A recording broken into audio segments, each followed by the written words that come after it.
हैदराबाद गॅझेटियरच्या आधारे आरक्षण मिळणार नाही, मराठा सेवा संघाचे मुख्य प्रवक्ते डॉक्टर शिवानंद भानुसे यांनी मराठा आरक्षणाच्या मुद्द्यावर मनोज जरांगे पाटील यांच्या भूमिकेवर टीका केली आहे. भाजपचं सरकार आहे तोपर्यंतच एसईबीसी आरक्षण टिकणार असा दावा त्यांनी केला. तसेच हैदराबाद गॅझेटियरच्या आधारे आरक्षण मिळणार नसल्याचा इशारा आपण आधीच दिला होता असंही त्यांनी म्हटलं. याशिवाय सारथी संस्था, अण्णासाहेब पाटील महामंडळ आणि मराठा समाजाच्या इतर मागण्यांवरही त्यांनी भूमिका मांडली. मनोज जरांगे पाटलाच्या आंदोलनाचा मी साक्षीदार राहिलेलो आहे. मी त्यांच्या शिष्टमंडळातही काम केलेलं आहे. मी मुख्यमंत्री मंत्रिमंडळाशी चर्चा केलेली आहे. जे मराठा सेवा संघानं 1990 पासूनचा लढा सुरू केला होता, मराठ्यांचं ओबीसीकरण, त्याच पद्धतीनं हे आंदोलन पुढे सुरू होतं. परंतु नंतर वाशीमध्ये जेव्हा सगळे सोयरे हा मुद्दा आला तेव्हा त्याला आम्ही विरोध केला होता की या ठिकाणी अशा पद्धतीनं होऊ शकणार नाही. परंतु ते म्हणाले होते की हे एवढे वकील आहेत आणि हे सांगतायत, हे खोटं आहे का? तर म्हटलं कायदेशीरदृष्ट्या, तांत्रिकदृष्ट्या, संविधानिकदृष्ट्या ते होऊ शकत नसतं. आणि आता 2-2.5 वर्षात त्याचं काय झालं हा प्रश्नच आहे. 2 सप्टेंबरचा GR निघण्यापूर्वी मी मुंबईत जाऊन सांगितलं होतं की अशा पद्धतीचं हैदराबाद गॅझेटियर लागू करून अशा पद्धतीनं आरक्षण मिळत नसतं. 11 महिन्यानंतर आज जरांगे पाटील म्हणतात सरकारनं आम्हाला फसवलं. आम्ही गोलमेज परिषद घेऊन सांगितलं होतं जरांगे पाटील सरकार आपल्याला फसवतंय, विखे पाटील फडणवीस आपल्याला फसवतंय. जर हे कळण्यासाठी समाजाला 11 महिने किंवा 1.5, 2, 3 वर्ष लागत असतील, त्याला आपण काय करायचं? आता जरांगे पाटलानं 29 ऑगस्टपासून आंदोलन सुरू केलेलं आहे, करणार आहेत. मागण्या काय आहेत? तर 58 लाख नोंदी आणि तत्सम मागण्या आहेत. मुळात या 58 लाख नोंदी या 1967 पासूनच्या आहेत.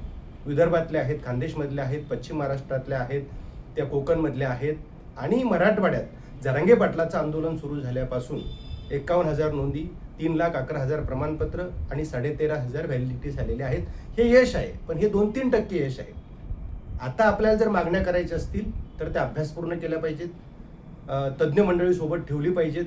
आदरणीय पुरुषोत्तम खेडेकर साहेब असतील किंवा BG गोळसे पाटील साहेब असतील किंवा अजून तत्सम लोक असतील, त्यांना आपण सोबत ठेवून मागण्या केल्या पाहिजे. कारण 58 लाख नोंदी मुळात मिळालेल्याच आहेत आणि ते आपण मागतो कशासाठी हा प्रश्न निर्माण होतो. त्यामुळे आता इन्स्टंट आपण समाजाला काय देऊ शकतो याचा विचार आपण केला पाहिजे. आज एसईबीसी आरक्षण आपल्याला मराठा समाजाला दिल्यामुळे बाकीचे मार्ग बंद झालेले आहेत. त्यामुळे भाजपचं सरकार आहे तोपर्यंत हे एसईबीसी आरक्षण टिकणार आहे. त्यामुळे एसईबीसी आरक्षण राजकीय सोडून ओबीसी सारखं करा. म्हणजे फी स्ट्रक्चर असेल, त्यानंतर स्कॉलरशिप असेल, वयाची मर्यादा असेल, या सगळ्या गोष्टी जर ओबीसी सारख्या केल्या तर त्याचा फायदा मराठा समाजाला 10% होईल. दुसरी गोष्ट, सारथी ही संस्था आहे जी आम्ही निवेदन देऊन सुरू केलेली आहे, बार्टी सारखी. तर त्या संस्थेला 3,000पेक्षा जास्त निधी, 3,000 कोटीपेक्षा जास्त निधी दिला पाहिजे. 135 प्रोजेक्टचे जवळपास 300-350 प्रोजेक्ट राबवले पाहिजे. प्रत्येक गरीब मराठा विद्यार्थ्याला त्याचा फायदा होईल. आणि अण्णासाहेब पाटील महामंडळाला 5,000 कोटी दिले पाहिजे. 10 लाख आणि 50 लाख असं वैयक्तिक आणि सामूहिक कर्ज आहे, ते 20 लाख आणि 1 कोटी केलं पाहिजे. आणि 7 वर्ष, 5 वर्षाच्या ऐवजी 7 वर्ष बगर व्याजी केलं पाहिजे आणि मॉर्गेज वगैरे त्याला नाही ठेवलं पाहिजे. अशा पद्धतीनं महाराष्ट्र सरकार हे करू शकतं. या मागण्या आपण केल्या पाहिजेत आणि समाजाच्या पदरात आपण काहीतरी पाडलं पाहिजे. नाहीतर मग आपणही मागण्या हवेत करायच्या आणि सरकारही हवेत देणार. आणि किती वर्ष गेले? हे 3 वर्ष गेले, पाठीमागे 40 वर्ष गेले, असे जाऊ नये ही विनंती या प्रसंगी करतो.